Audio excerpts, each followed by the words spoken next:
I'm Olivia Richardson, 35, and 3 years ago my family abandoned me when I lost my job. Last Sunday, I was enjoying coffee in the house I purchased alone when the doorbell rang. There stood my entire estranged family with luggage. After 3 years of silence, my brother Michael surveyed my home and said, "You don't even have a family to worry about. We'll take the house." What I did next taught them that the girl they abandoned was gone forever. Before I dive into this wild journey, let me know where you're watching from in the comments. Hit that subscribe button if you've ever had to stand up to family members who took you for granted. And stick around to see exactly how I handled these entitled relatives who thought they could walk back into my life and claim what I built from nothing.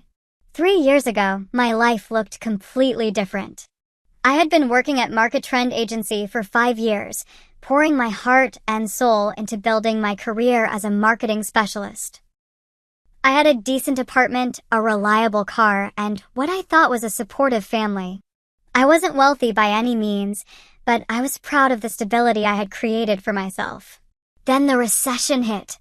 I remember sitting in that conference room with 75% of my colleagues as our CEO announced the massive layoffs. The severance package was minimal, just 2 weeks' pay. I wasn't too worried initially. I had 3 months of savings and was confident I'd find something quickly. I was wrong. The entire industry was downsizing, and suddenly thousands of marketing professionals were competing for the same few positions. As my savings dwindled and rent came due, I realized I needed help. Just temporary assistance to keep me afloat while I continued my job search. That's when I learned who my family really was. My father, Richard, was the first person I called. We had always had a somewhat distant relationship, but he was financially stable, and I thought he might offer some fatherly support. "Dad, I hate to ask this, but I'm in a tight spot financially after the layoff. Could I possibly borrow just enough to cover next month's rent while I—" "You should have saved better," he interrupted, his voice cold. "Your generation always expects handouts." Then he hung up. My mother Diana wasn't any better. "Oh, sweetie, you're in our thoughts and prayers," she said in that sugary voice that never matched her actions. "But we just can't right now. Have you tried cutting back on those fancy coffee drinks?" My brother Michael, who I'd helped move 3 times and even loaned money to when he was between jobs, delivered the final blow. "Maybe if you hadn't wasted money on that fancy apartment and designer clothes, you'd have something to fall back on," he said. "Some of us have to be responsible adults." Desperate, I swallowed my pride and asked if we could have dinner at my parents' house to discuss options. That evening became one of the most humiliating experiences of my life. As I explained my situation around their dining table, my sister-in-law Rebecca rolled her eyes. "This is exactly what happens to irresponsible millennials who don't plan ahead," she said, despite being only 2 years older than me. My father checked his watch repeatedly, making it clear my problems were inconveniencing him. My mother suggested that perhaps it was time I found a husband to solve my financial issues. But it was my brother Michael who delivered the line that broke me. "We have real responsibilities, real families to take care of. You only have yourself to worry about." I drove home in tears that night, my hands shaking on the steering wheel. The next morning, I received a text from Michael. "Don't contact us until you've got your life together. We can't keep bailing you out." They had never bailed me out once in my entire adult life. As the weeks passed, I sold everything I could, my television, my jewelry, even my grandmother's silverware. But it wasn't enough. 30 days later, I found the eviction notice taped to my door, the official letterhead and bold "Notice to vacate," making my stomach drop to my feet. The economic recession that forced Market Trend Agency to cut 75% of its staff hit me like a truck. I'd never imagined I would be among those walking out with a cardboard box of desk plants and family photos. The severance package barely covered 2 weeks of expenses, and the 3 months of savings I had meticulously built up disappeared alarmingly fast. Rent, $1,350. Car payment, $280. Insurance, $210. Student loans, $375. Groceries, utilities, phone bill. The expenses seemed endless. Each morning, I woke up to check my dwindling bank account, the numbers dropping like a countdown to disaster. By the third month of unemployment, I was desperate. That's when I started making those calls to family members, calls that would forever change how I viewed the concept of family itself.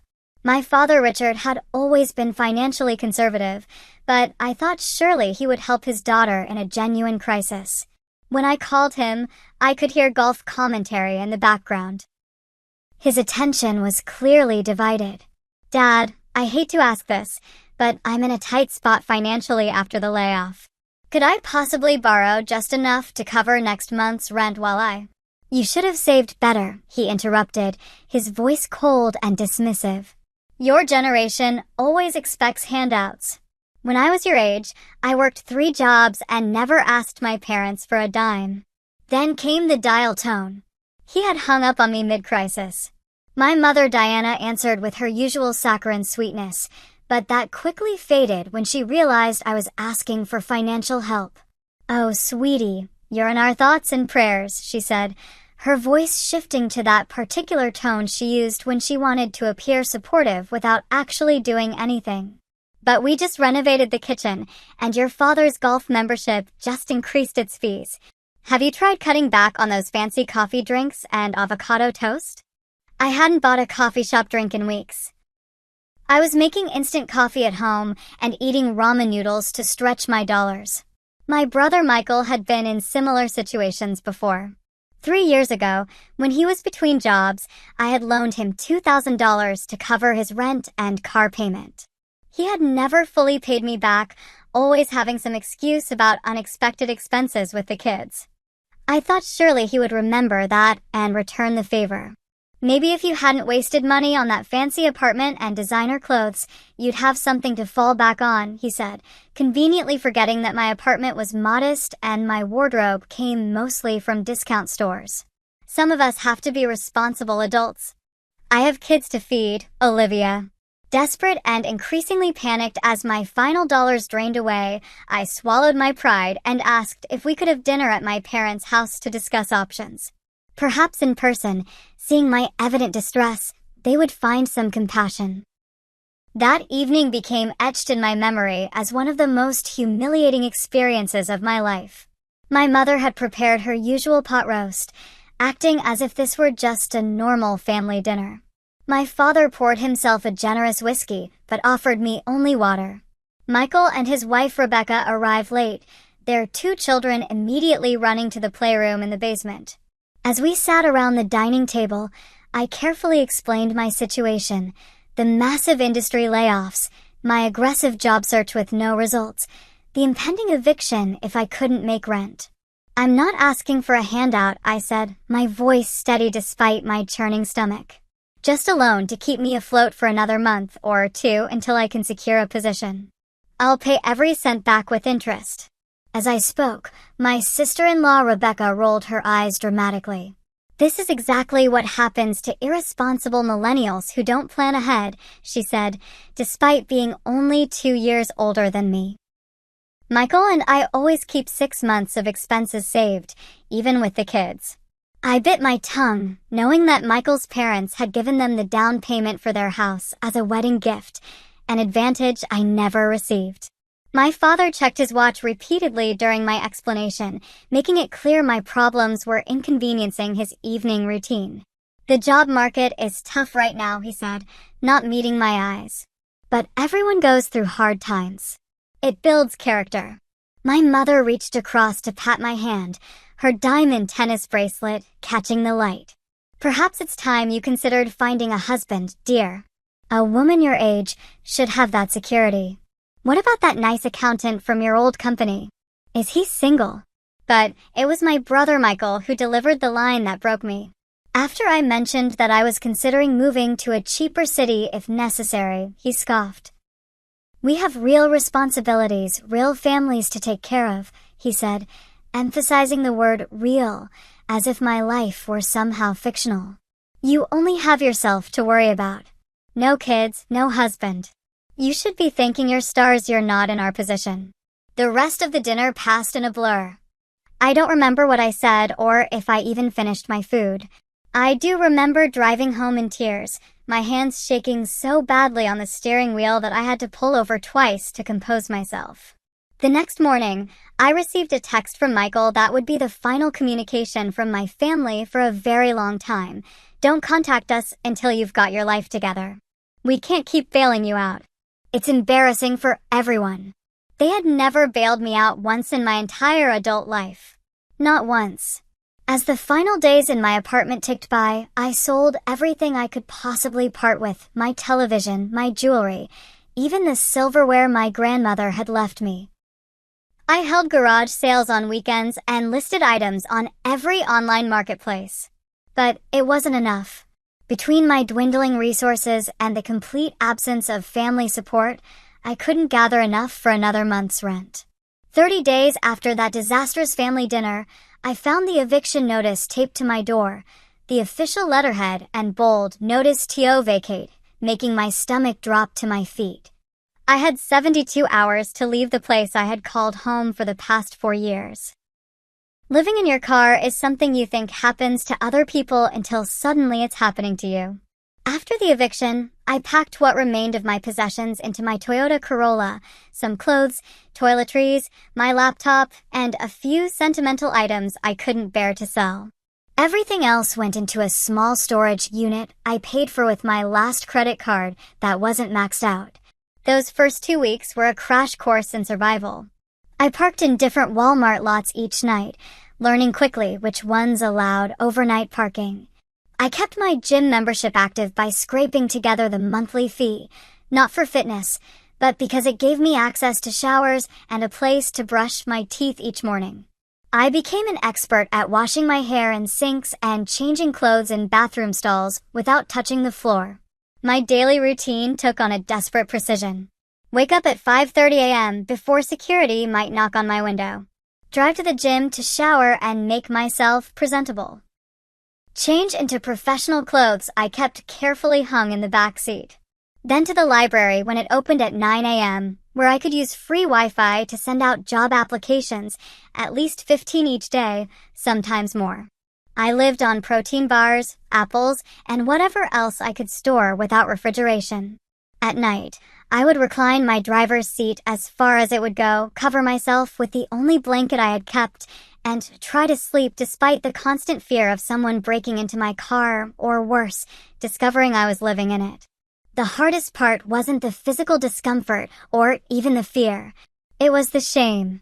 The crushing, suffocating shame of having fallen so far, of having no safety net, of being completely alone in the world. Then came the day that changed everything. I was sitting in the library, submitting my 20th job application of the week, when someone tapped me on the shoulder. I turned to see Marcus Johnson, a former colleague from Market Trends' creative department. "Olivia? I thought that was you," he said, his familiar smile momentarily bringing me back to better days. "How have you been since the layoffs?" I nearly broke down right there. After weeks of putting on a brave face, of pretending to recruiters that I was calling from my home office rather than a library corner, having someone from my old life recognize me was almost too much. "I've been better," I admitted, trying to keep my voice steady. Still looking for the right opportunity. Marcus pulled up a chair, ignoring the librarian's disapproving glance. "Listen, I've started a small marketing consultancy. It's nothing fancy yet. Just me and 2 other ex-Market Trend people. We could use someone with your skills, but I have to be honest, we can't match your old salary. Not even close." I wanted to laugh. Any salary would be better than my current income of 0. "I'd love to hear more," I said, trying not to sound too desperate. "Maybe we could grab coffee?" We moved to a nearby coffee shop where Marcus explained his fledgling business. The position he offered was part-time initially, with flexible hours and modest pay. It wouldn't cover all my expenses, but it was a lifeline, a way back into the professional world. "When can I start?" I asked, not even bothering to negotiate. With my first paycheck, I found a tiny studio apartment in a neighborhood most people would avoid after dark. The building had questionable security, occasional hot water, and neighbors who seemed to either fight or party all night. But it had walls and a roof and a door that locked, and after weeks in my car, it felt like a palace. Still, the salary from Marcus's startup wasn't enough to rebuild my life. I needed more income, so I applied for an evening position at a bar called the Rusty Nail, despite having no previous bartending experience. The owner, a gruff but fair man named Tony, took a chance on me, and I spent my evenings learning to mix drinks while chatting with customers. Between the marketing job and bartending, I was working 70 hours a week. I would wake up at 7 a.m., work at Marcus's office until 6 p.m., change clothes in the bar's bathroom, and then serve drinks until 2 a.m. I would stumble home, sleep for 4 hours, and do it all again. The physical and emotional exhaustion was unlike anything I had ever experienced. Some nights, I was so tired that I cried while walking home, simply because my body didn't know how else to process the fatigue. It was at the Rusty Nail that I met Stephanie Chin, a law student who bartended weekends to pay for books and living expenses. We bonded over our mutual exhaustion and dark humor about difficult customers. When she mentioned she was looking for a new living situation, I suggested we become roommates to split costs. A month later, we moved into a slightly better apartment with 2 tiny bedrooms instead of 1. Having a roommate eased the financial burden considerably. For the first time since losing my job, I could afford health insurance again, a basic plan, but it meant I no longer had to ignore health concerns out of fear of medical bills. Meanwhile, at Marcus's company, I was determined to prove my value. I stayed late to learn new software, volunteered for the projects no one else wanted, and brought in fresh ideas from my previous experience. Marcus noticed. 6 months after hiring me, he increased my hours and my pay. "You're the hardest worker I've ever met," he told me. "This company is growing because of people like you." During those midnight hours when I couldn't sleep despite my exhaustion, I took free online courses to expand my skills: digital analytics, social media management, content strategy. I became certified in platforms I had only peripheral knowledge of before. I was rebuilding myself, skill by skill, dollar by dollar. The most unexpected moment came when I realized I had gone an entire day without thinking about my family's betrayal. It wasn't forgiveness, I wasn't ready for that, but it was a small freedom, a sign that their abandonment no longer defined every moment of my existence. One night, after a particularly grueling shift at the bar, I crawled into bed without my usual routine of checking my meager savings account and calculating how many months until I might feel secure again. I simply fell asleep, and for the first time in nearly a year, I didn't cry myself to sleep thinking about family betrayal. It was a small victory, but in that moment, it felt enormous. The 1-year anniversary of my family's abandonment arrived on a Tuesday. I didn't mark the occasion with any special recognition. I was too busy preparing a presentation for a potential new client at Marcus's company, now officially named Horizon Marketing Solutions. But I did allow myself a moment of reflection during my morning coffee. 1 year ago, I had been sleeping in my car. Today, I was the newly promoted team lead for client acquisitions at a growing marketing firm. It wasn't where I had expected to be at this point in my life, but considering the journey, it felt like a miracle.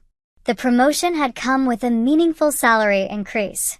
Not quite what I had earned at Market Trend, but enough that I could finally quit my bartending job. Stephanie was disappointed to lose her favorite coworker, but thrilled that I could finally get more than 5 hours of sleep per night.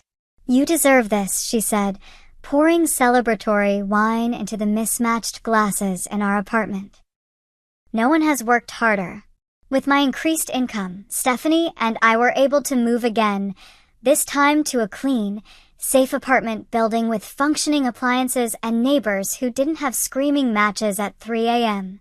Having my evenings free also meant I could focus on professional development in a more structured way. I enrolled in night classes at the local community college to get additional certifications in digital marketing and data analytics. My personal life, however, remained mostly on hold. I had attempted a few dates, usually set up by Stephanie, but they all followed a similar pattern. I would meet someone, things would go well initially, and then the moment would come when they would ask about my family. "We're not close," I would say, the understatement of the century. They would press for details, and if I gave even a sanitized version of the truth, the mood would shift. Some would become uncomfortable, others would offer platitudes about how family is everything and how I should try to reconcile before it's too late. One date actually suggested that the abandonment must have been partially my fault. I didn't schedule a second date with any of them. Then came the industry award that changed everything. Horizon had submitted a campaign I designed for a local nonprofit to the Regional Marketing Excellence Awards. It was a low-budget campaign that had generated remarkable results, driving a 300% increase in donations through strategic social media targeting. To everyone's surprise, especially mine, it won in the category of Best Cause Marketing Campaign. The night of the award ceremony, Marcus insisted that I be the one to accept it on stage. Standing at that podium, looking out at a room full of marketing professionals, including several former Market Trend colleagues, I felt a surge of validation that nearly brought me to tears. "This award belongs to the entire Horizon team," I said into the microphone, my voice steadier than I felt. "And to everyone who believes in second chances." It was at the after party that I met Nathan Taylor, the marketing director for a regional bank. He approached me with a genuine smile and a congratulatory handshake. "That campaign was brilliant," he said. "The authenticity really came through. How did you manage that on such a limited budget?" We ended up talking for hours, long after most attendees had left. Nathan wasn't like my previous dates. He listened intently, asked thoughtful questions, and seemed genuinely interested in my perspective on marketing trends. When the topic of family came up, as it inevitably did, I gave my standard vague response. "Family is complicated for me," I said, bracing for the usual reaction. Nathan simply nodded. "Same here," he said. "I was raised by my grandparents after my parents decided parenting wasn't for them." Family is who shows up, not who shares your DNA. For the first time in ages, I felt understood. We exchanged numbers and thus began a slow-building relationship based on mutual respect and shared experiences. Meanwhile, Stephanie had begun to worry about my emotional well-being. "You've dealt with the practical fallout from your family situation," she said one evening. "But have you dealt with the emotional impact?" She was right. I had been so focused on survival and rebuilding my career that I hadn't processed the trauma of being abandoned by the people who were supposed to love me unconditionally. At her gentle insistence, I started seeing a therapist, using the mental health coverage from my new, improved health insurance. Those sessions were brutal at first. Articulating the depth of the betrayal and acknowledging the anger and grief I had suppressed made it all feel fresh again. But slowly, I began to understand that my worth wasn't tied to my family's approval. The breakthrough came during a session 6 weeks in. "Your family's inability to support you speaks to their limitations, not yours," my therapist said. "You've built a support system from scratch. That takes extraordinary strength." As the 2-year mark approached, Horizon Marketing Solutions had grown to a team of 15 people, and I had been promoted to senior management with another substantial raise. Marcus had become not just a boss, but a mentor and friend. The client list had expanded to include several major regional businesses, and we had moved to larger offices downtown. With my financial situation finally stable, I began to consider something that had seemed impossible during those dark days in my car: buying a home. The thought of having a space that was truly mine, that couldn't be taken away by an eviction notice, was powerfully appealing. The house hunting process was an emotional roller coaster. The first property I toured had serious foundation issues hidden beneath fresh paint. The second was in a neighborhood with a skyrocketing crime rate. The third was perfect, but got snapped up with a cash offer before I could even submit my bid. There were moments of disappointment so acute that I questioned whether I was ready for the step. But then I found it a modest 3-bedroom house in a quiet suburb. It needed some cosmetic updates, but was structurally sound with a yard, just big enough for a garden. The moment I walked in, I could envision my future there. The mortgage approval process was nerve-wracking. Despite my improved credit score and stable income, the loan officer raised eyebrows at my recent financial history. But ultimately, the numbers spoke for themselves. I had rebuilt my financial life through sheer determination. Signing those mortgage papers alone was one of the proudest moments of my life. The notary passed me document after document, each requiring my signature to make this house officially mine. No cosigner, no family loan, no gift money for the down payment. Just me, my savings, and the career I had rebuilt from the ashes. Moving day arrived with unexpected emotional intensity. Stephanie took the day off to help, as did Nathan. Marcus showed up with 3 other colleagues and a truck he had rented himself. My chosen family carried furniture, unpacked boxes, and christened my new home with takeout pizza and cheap champagne on the living room floor. To Olivia, Nathan toasted, raising his plastic cup. Who proves that the only person you need to believe in you is yourself. 2 weeks later, I hosted a proper housewarming party. The house was far from fully furnished. I had prioritized a comfortable bed and a decent couch, with most other rooms remaining sparse, but it was mine. Friends from work, former colleagues, neighbors, and even Tony from the Rusty Nail came to celebrate. Throughout all of this, my biological family remained silent.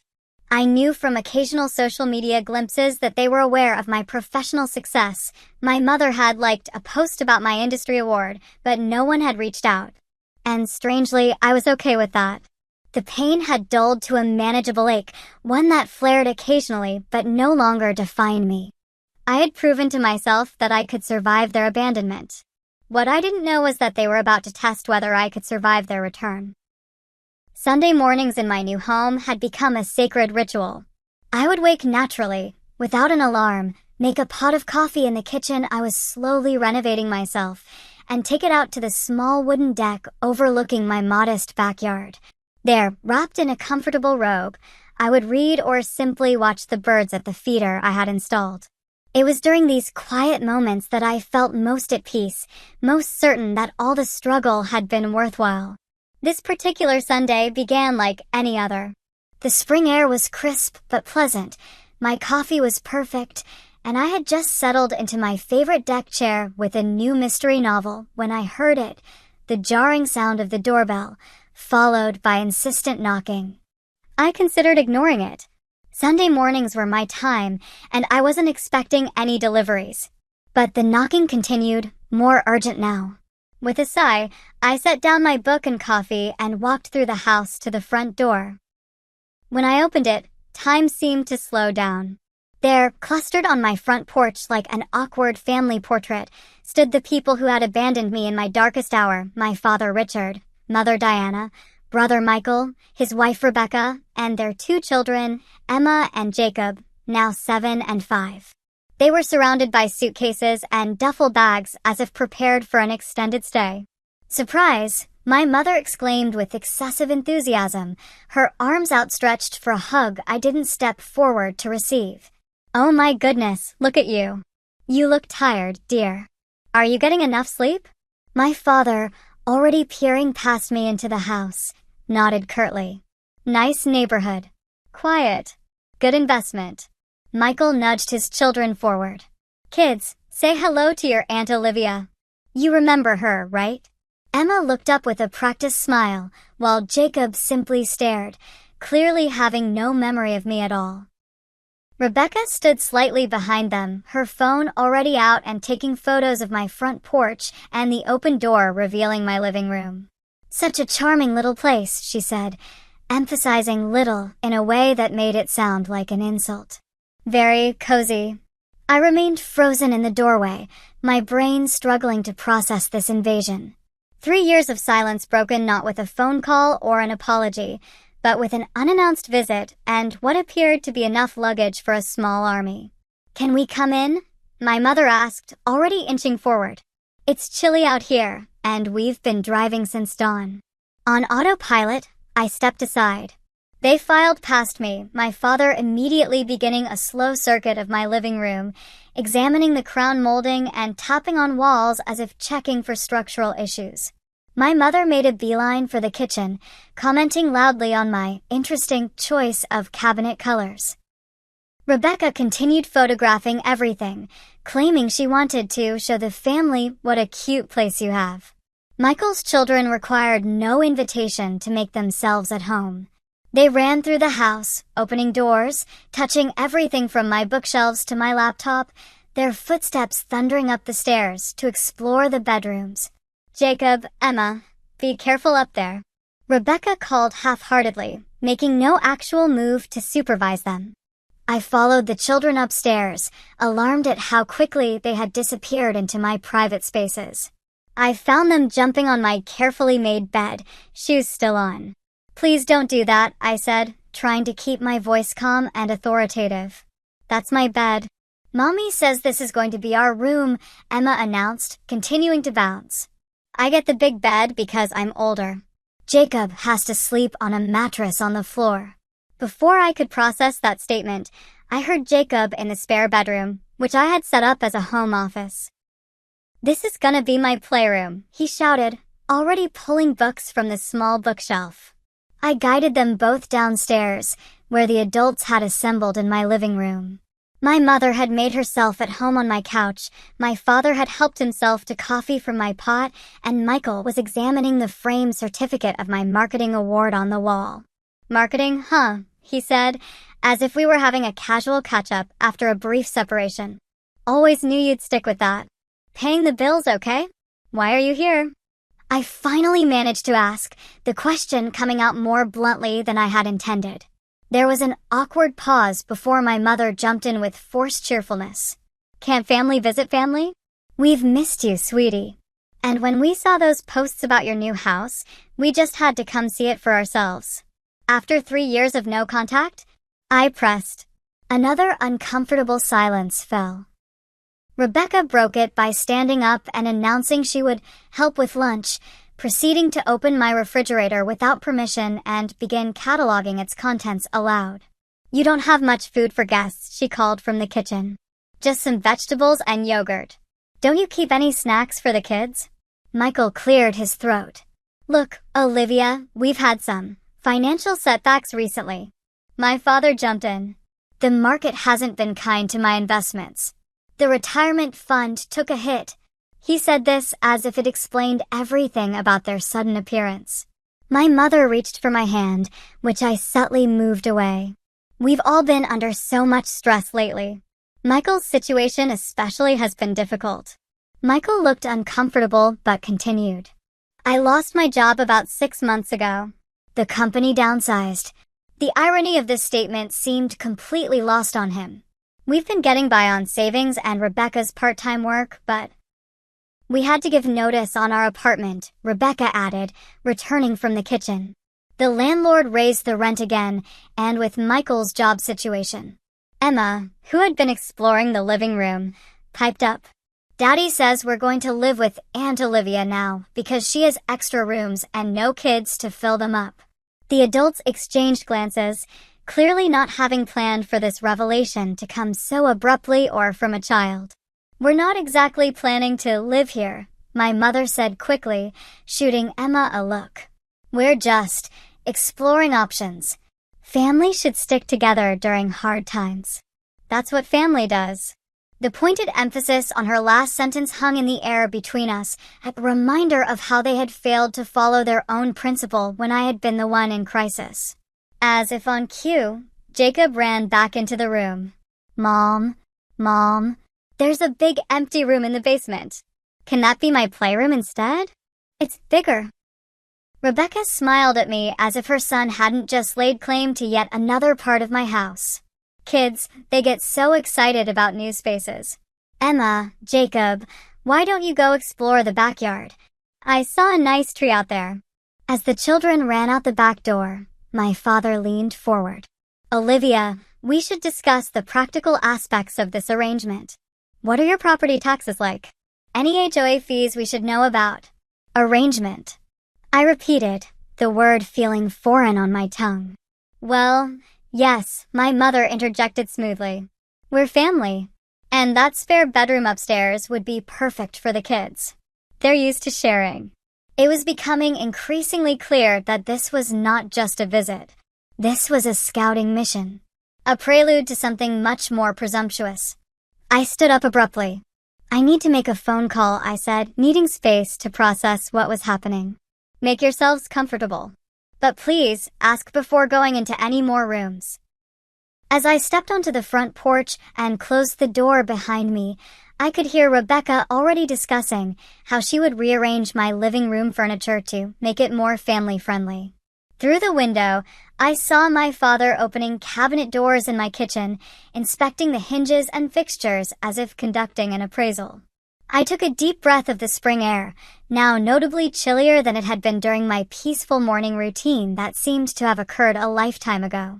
My family, the people who had left me to sleep in my car, had arrived unannounced on my doorstep with luggage and expectations. And somehow, I was the one who felt like an intruder in my own home.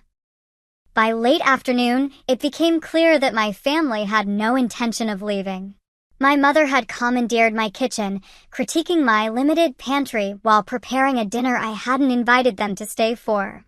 My father had discovered my thermostat and adjusted it to his preference, commenting on my wasteful energy settings.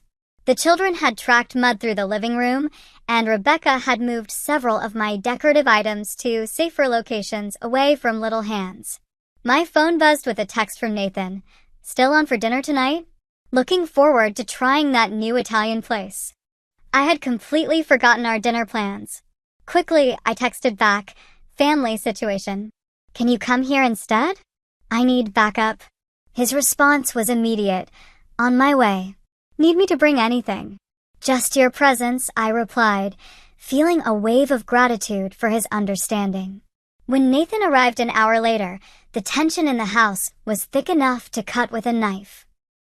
I introduced him to everyone, watching as my mother's eyes lit up at the prospect of me having a boyfriend, while my father immediately began questioning him about his career and financial prospects. Banking, is it? Good, stable industry, my father said, giving Nathan a once-over. 401k matching? Homeowner. Nathan handled the interrogation with grace, answering politely while keeping a protective stance near me. When my mother announced that dinner was ready, we all awkwardly filed into my dining room, where she had set the table with my dishes arranged in a way I never would have chosen. The children were placed at the table with us, despite my dining set only having 6 chairs, meaning I had to retrieve a folding chair from the basement for myself. Rebecca spent the first 10 minutes of the meal taking photos of the food for her Instagram, while my father complained that the chicken was too dry. It was Michael who finally brought the true purpose of their visit into the open. As we were finishing the main course, he cleared his throat importantly. So, Olivia, we've actually given notice on our apartment, he announced, as if this were a perfectly normal dinner conversation. The landlord's giving us 2 weeks to vacate. I set down my fork. I'm sorry to hear that. Have you found a new place? An uncomfortable silence fell over the table. My mother busied herself refilling water glasses that didn't need refilling. My father suddenly became very interested in the pattern on my dining plates. Well, that's the thing, Michael continued, exchanging glances with Rebecca. With the job market being what it is, and the rental prices in the city skyrocketing, we thought, well, we're family. And you have this big house all to yourself. Big is an overstatement, I replied carefully. It's 3 bedrooms, and 1 is my home office. The kids are used to sharing, Rebecca interjected quickly. And that office could easily be converted back to a bedroom. It's not like you need a dedicated workspace when the dining table is right here. My mother reached across to pat my hand. It would just be temporary, sweetie. 6 months, a year at most, until Michael finds something suitable. A year, I repeated, trying to keep my voice level. Well, we need to be realistic, my father said sternly. Good jobs don't grow on trees these days. Emma piped up from her seat. Daddy said we're gonna live here forever because Aunt Olivia has too much space for just one person. Michael shot his daughter a warning look. Not forever, Emma. Just until we get back on our feet. It was then that my parents dropped their own bombshell. Your mother and I have also had some adjustments to make, my father said, his tone suggesting this was all very reasonable. The market downturn hit our retirement fund hard. We've had to make some difficult decisions. My mother nodded solemnly. We've sold the house. You what? I couldn't hide my shock. They had owned that house for 30 years. Got a decent price, all things considered, my father continued, as if discussing the weather. But the closing is in 3 weeks, and the condo we're looking at won't be available for at least 6 months. The implications hung in the air like a storm cloud. My father cleared his throat. So we'll need somewhere to stay in the interim. Here, I stated rather than asked, finally understanding the full scope of their plan. Well, of course here, my mother said, as if it were the most natural thing in the world. Where else would we go? Hotels are expensive, and you have all this room. We thought you could take the basement, my father added helpfully. It's finished, has that small bathroom. You could make it quite cozy. You want me to move into my basement? I repeated slowly, so that you can have my bedroom. It makes the most sense, Rebecca chimed in. The master bedroom has the ensuite bathroom, which would be perfect for Richard and Diana. Michael and I could take the second bedroom, and the kids would have the third. The basement would give you privacy. Nathan, who had been silently observing this entire exchange, placed his hand over mine under the table, a small gesture of support that kept me from exploding. Plus, Michael added, delivering the line that would forever change our relationship, it's not like you even have a family of your own to worry about. No husband, no kids. Just you. We have actual responsibilities. A stunned silence fell over the table. Even my mother seemed to realize he had crossed a line. But Michael, oblivious or uncaring, continued. I mean, let's be realistic. You owe us, Olivia. We raised you, put you through college. Now it's your turn to help the family. Before I could respond, my phone rang. It was my Aunt Margaret, my father's sister. Grateful for the interruption, I excused myself to answer it in the kitchen. Olivia, darling. Aunt Margaret exclaimed. I just wanted to call and thank you personally. Your father told me about your generous offer to take everyone in during these hard times. It's so wonderful to see family coming together like this. I gripped the counter for support. Did he now? Yes, he called everyone this morning. We're all so proud of you for stepping up.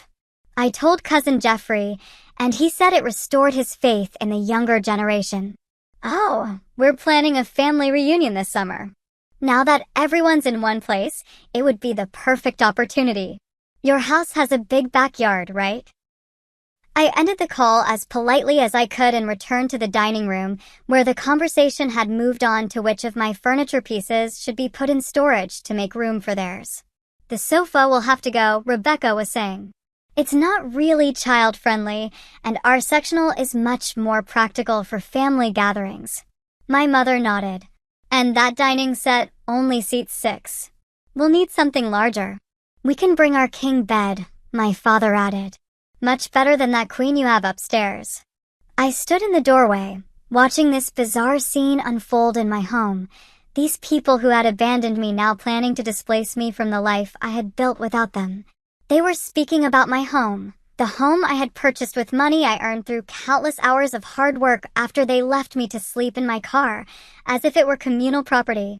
Michael noticed me standing there and smiled, misinterpreting my silence as acquiescence. Oh, and we'll need copies of your house keys. We're planning to start moving some things in tomorrow while you're at work. I felt Nathan's hand slip into mine, grounding me as the room seemed to spin. My family, the people who should have been my safety net, but instead had let me fall, were now assuming they could claim the life raft I had built for myself. And the most shocking part? They saw absolutely nothing wrong with this. In their minds, this was simply how family worked, taking what they needed when they needed it, regardless of past behavior or current boundaries. They expected me to give up my home, my privacy, my independence, everything I had fought so hard to rebuild, because family comes first. The same family that had told me not to contact them until I got my life together now wanted to move into the life I had created without them. The audacity was breathtaking. "I need some time to process all this," I said finally, my voice calmer than I felt. "It's getting late, and this is a lot to take in. Perhaps you should check into a hotel for tonight, and we can discuss it further tomorrow." My mother looked affronted. "A hotel? But we've been driving all day. We thought we'd stay here tonight." "I'm not prepared for overnight guests," I replied firmly. "I have an early meeting tomorrow, and I need my rest." After some protest, primarily from my parents about the unnecessary expense of a hotel, they finally agreed to leave. My father asked pointed questions about nearby affordable accommodations, making it clear he expected me to foot the bill. I recommended a reasonably priced hotel a few miles away, carefully avoiding any commitment to paying for it. As they gathered their things, though notably leaving 2 of their larger suitcases in my entryway, to save space in the car, Michael pulled me aside. "Think about it practically, Olivia. This arrangement makes sense for everyone. You have the space, we need it. That's what family does."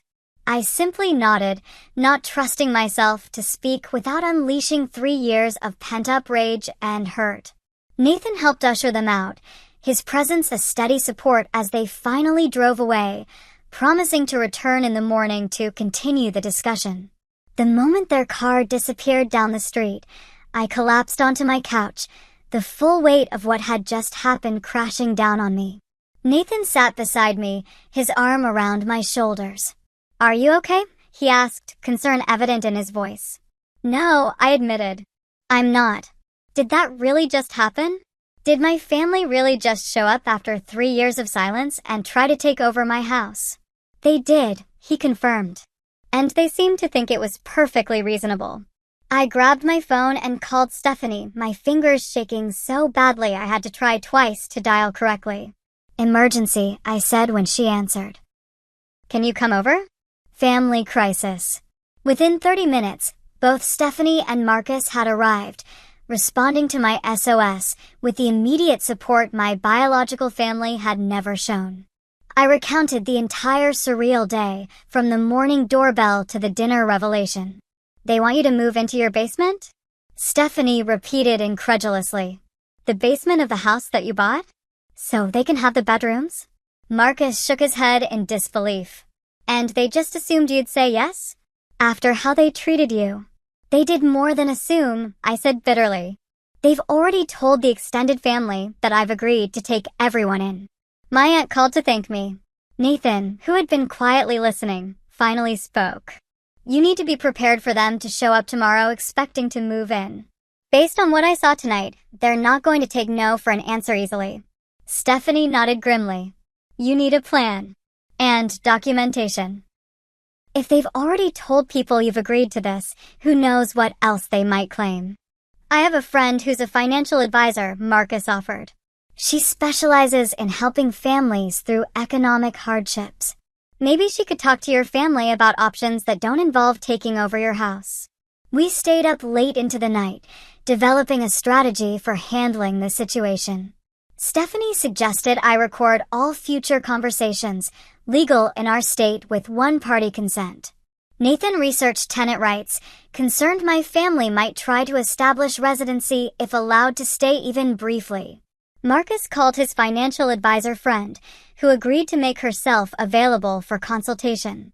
As my support team finally left around midnight, with promises to remain on standby the next day, I found myself alone in the quiet of my home. I walked through each room slowly, touching the furniture I had carefully selected, looking at the photos of my chosen family on the walls, remembering the journey that had brought me here. I thought about the night I had spent in my car in a Walmart parking lot, crying silently so no one would notice someone was living in the vehicle. I remembered the humiliation of washing my hair in a gym sink, of changing clothes in public restrooms, of pretending to recruiters that I was calling from a home office rather than a library corner. I recalled each small victory: the first paycheck from Marcus, the tiny studio apartment, the promotion, the industry award, the mortgage approval. Each step had been a testament to my resilience, each achievement built entirely through my own efforts, without a single dollar or word of encouragement from the people who now expected to reap the benefits. Sleep eluded me that night. Instead, I sat at my kitchen table with a legal pad, methodically documenting every detail of my family's abandonment 3 years ago.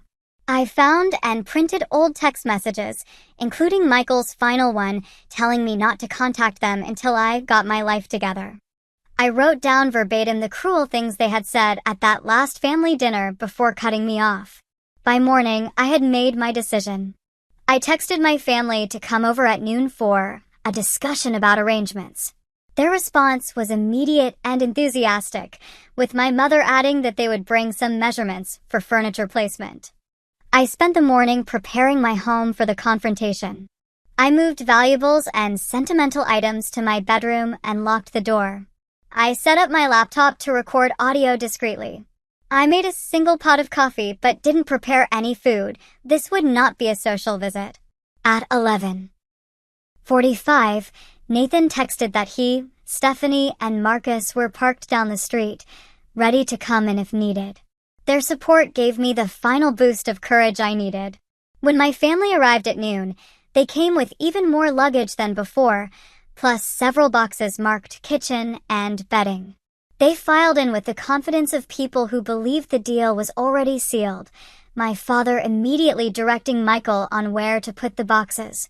Before we go any further, I said, my voice steady, I'd like everyone to sit down in the living room. We need to have an important conversation. They exchanged confused glances but complied, arranging themselves on my couch and chairs. Emma and Jacob were sent to play in the backyard, with Rebecca keeping watch through the window. I remained standing, drawing strength from the knowledge that my true family, the people who had actually supported me, were just a text away. 3 years ago, I lost my job during massive company layoffs. I had 3 months of savings, which quickly ran out as I searched for new employment in a saturated market. When I realized I was in serious financial trouble, I reached out to each of you for help. My mother shifted uncomfortably. My father checked his watch. Dad, I continued, looking directly at him. When I called you, you said, and I quote, you should have saved better. Your generation always expects handouts. Then you hung up on me. His face reddened, but he didn't deny it. Mom, you offered thoughts and prayers, but suggested I cut back on fancy coffee drinks when I was already eating ramen noodles for every meal to save money.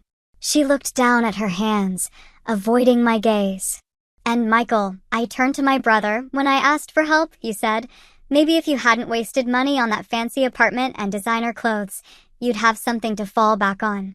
This despite the fact that I had loaned you $2,000 2 years earlier, money you never fully repaid. Michael started to protest, but I held up my hand, silencing him. When I came to dinner at your house, I continued, addressing my parents, to ask for a small loan to prevent my eviction. You made me feel like a failure. Rebecca called me an irresponsible millennial. Mom suggested I should find a husband to solve my problems. And Michael, you said something I will never forget. We have real responsibilities, real families to take care of. You only have yourself to worry about. I walked to the side table and picked up my phone, opening the text messages I had saved. The next day, Michael, you sent me this text. Don't contact us until you've got your life together. We can't keep bailing you out. It's embarrassing for everyone. Despite the fact that none of you had ever bailed me out of anything in my adult life. The room was dead silent now, the weight of their past cruelty hanging in the air between us. After that, I was evicted from my apartment. I lived in my car for 2 weeks, showering at a gym and using the library for internet access to apply for jobs. Not one of you checked to see if I was okay. Not one of you offered a couch to sleep on or even a meal. My mother's eyes had filled with tears, but I couldn't tell if they were from genuine remorse or from being confronted with her actions. I rebuilt my life without any help from my family. I worked 2 jobs, often 70 hours a week. I took night classes to improve my skills. I saved every penny until I could afford this house. And now, after 3 years of silence, you show up on my doorstep expecting to move in?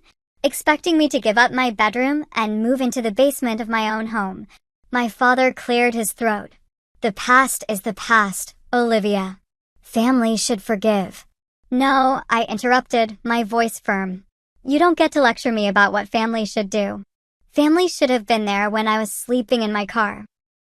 Family should have offered me a place to stay when I had nowhere to go. You will not be moving into my home. The shock on their faces would have been comical if the situation weren't so painful. But where are we supposed to go? Michael asked, genuinely bewildered, as if it had never occurred to him that I might refuse. I've arranged for you to meet with a financial advisor, I said, handing him Marcus's friend's business card. She specializes in helping families through economic hardships and can discuss options like loan modifications, rental assistance programs, and employment resources. My father stood up, his face flushed with anger. This is how you treat your family? After all we've done for you? This is the most selfish thing I've ever witnessed. I met his gaze steadily. No, Dad. The most selfish thing I've ever witnessed was when my family abandoned me at my lowest point and then expected me to welcome them with open arms when they needed something from me. My mother was openly crying now. But we're family, she said, as if those words alone should erase everything that had happened. Family, I replied carefully, is more than blood. Family is who shows up when you need them most. And I've built a family of my own, people who support me, who value me, who would never leave me to sleep in my car and then expect to claim my home. As if on cue, there was a knock at the door. I opened it to reveal Nathan, Stephanie, and Marcus, right on time as planned. These are the people who helped me when you wouldn't, I said, as they filed in to stand beside me. The people who celebrated my successes instead of only showing up to benefit from them. They are my family now. Michael's face contorted with anger. You'll regret this. I'll make sure everyone in the extended family knows how you turned your back on us. Feel free to tell them everything, I replied calmly. Make sure you include the part where you abandoned me when I lost my job, and how you expected me to give up my home to the same people who left me homeless. I walked to the entryway and picked up the house key I had spotted on my father's keyring earlier, the emergency key I had given my mother years ago. I'll need this back, I said, holding out my hand. After a moment's hesitation, my father removed it from his keyring and dropped it into my palm. Now, I concluded, I'd appreciate it if you would gather your things and leave my property. You're welcome to take the financial advisor's information, but your housing crisis is not my responsibility to solve. The next half hour was tense and awkward as they collected their boxes and suitcases, my father muttering about ungrateful children, while my mother alternated between tearful pleas and guilt-inducing sighs. Michael refused to speak to me at all, directing his children to the car with stony silence. Rebecca, perhaps the most pragmatic of the group, quietly took the financial advisor's card when the others weren't looking. As they finally drove away, Stephanie put her arm around my shoulders. You okay? I took a deep breath, feeling a strange mixture of grief and liberation. I will be, I said. For the first time in a long time, I think I really will be. The girl they had abandoned needed them desperately. The woman I had become did not. The days following my family's departure were surprisingly turbulent. I had naively assumed that once I stood my ground, the matter would be settled. Instead, my phone became a battleground of emotional warfare. My father called repeatedly, his messages oscillating between anger, "You've made a huge mistake that you'll regret for the rest of your life," and clumsy attempts at negotiation. We could pay a small amount of rent after the first 6 months.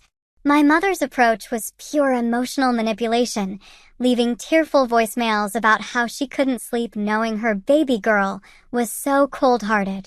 Michael took to social media, posting vague but pointed comments about selfish siblings and the death of family values, carefully crafted to make me the villain without providing any context.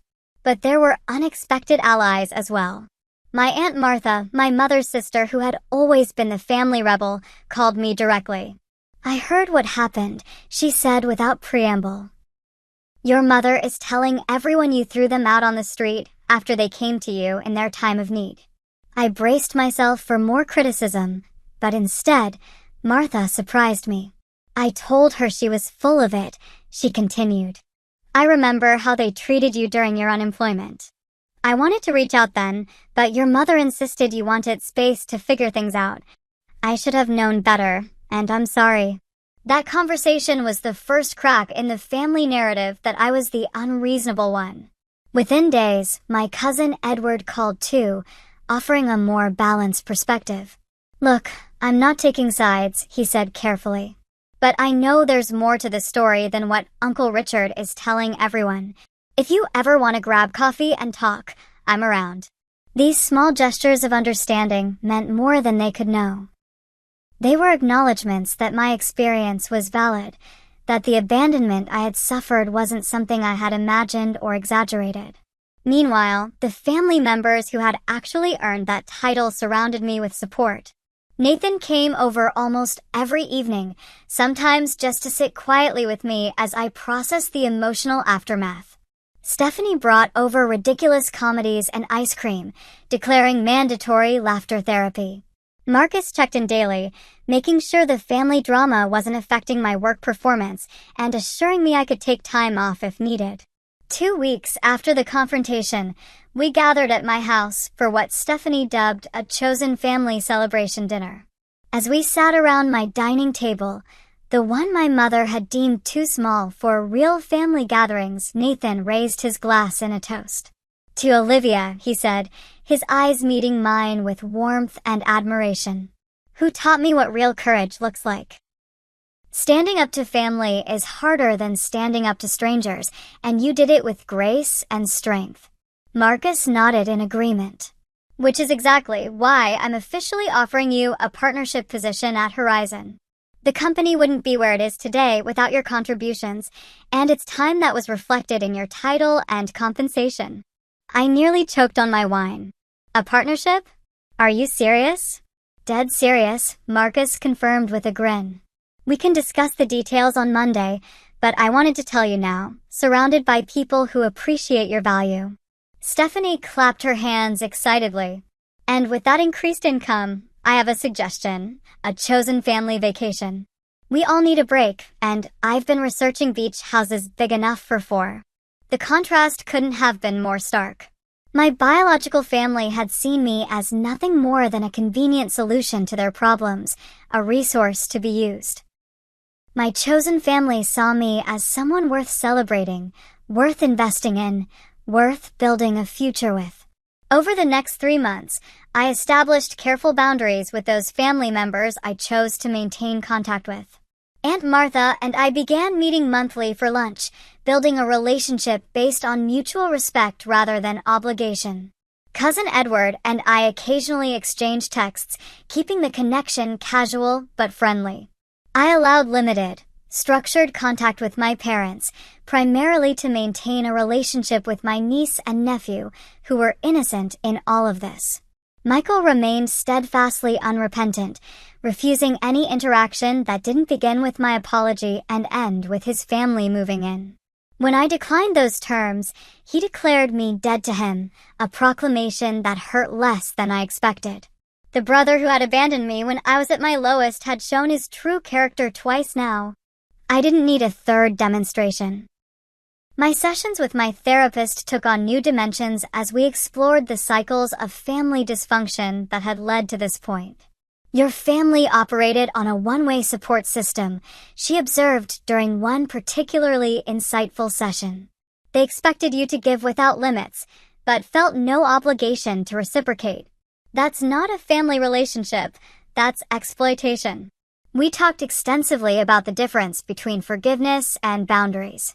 You can forgive someone for past behavior without allowing them to continue the same patterns, she explained. Forgiveness is about your peace of mind, not about giving them another opportunity to hurt you. These insights helped me process the lingering guilt I sometimes felt for turning my family away. The voice in my head that whispered, "But their family," grew fainter as I strengthened my understanding of what healthy family relationships should look like. With the emotional turmoil gradually settling, I turned my attention to my home, the symbol of my independence and resilience. I began redecorating in earnest, no longer constrained by the possibility of having to accommodate others' preferences. I painted the spare bedroom a bold teal color that my mother would have hated. I installed bookshelves along an entire wall of my living room, displaying my collection proudly rather than hiding it away as my father would have insisted. Every change, no matter how small, was an affirmation. This space is mine. I earned it. I deserve it. The ultimate act of reclamation came 3 months after the confrontation. I was updating my emergency contact information for a routine medical procedure when I realized all my official forms still listed Richard Richardson, father, as my emergency contact, the same man who had hung up on me when I called for help. Without hesitation, I crossed out his name and wrote instead, Nathan Taylor, Stephanie Chin, Marcus Johnson, listing all 3 with their contact information. The receptionist raised an eyebrow at the multiple names. "Usually people just put one person," she noted. "I'm lucky," I replied. "I have a whole family I can count on." As I drove home that day, I reflected on the journey that had brought me here. 3 years ago, I had been abandoned by the people who should have loved me most, left to rebuild my life from nothing. The pain of that betrayal had been nearly unbearable at the time, a wound so deep I thought it would never heal. But in that darkness, I had discovered a profound truth. Family isn't defined by blood or obligation. It's defined by love, by support, by showing up when it matters most. The people who had earned the right to be called my family weren't those who shared my DNA, but those who shared my values, who celebrated my successes, who held me up when I stumbled. My house, my home, stood as testament to that truth. It wasn't just walls and a roof. It was a physical manifestation of my resilience, my independence, and the new life I had built for myself. A life surrounded by people who truly deserved to be called family. The girl my biological family had abandoned needed them desperately. The woman I had become did not.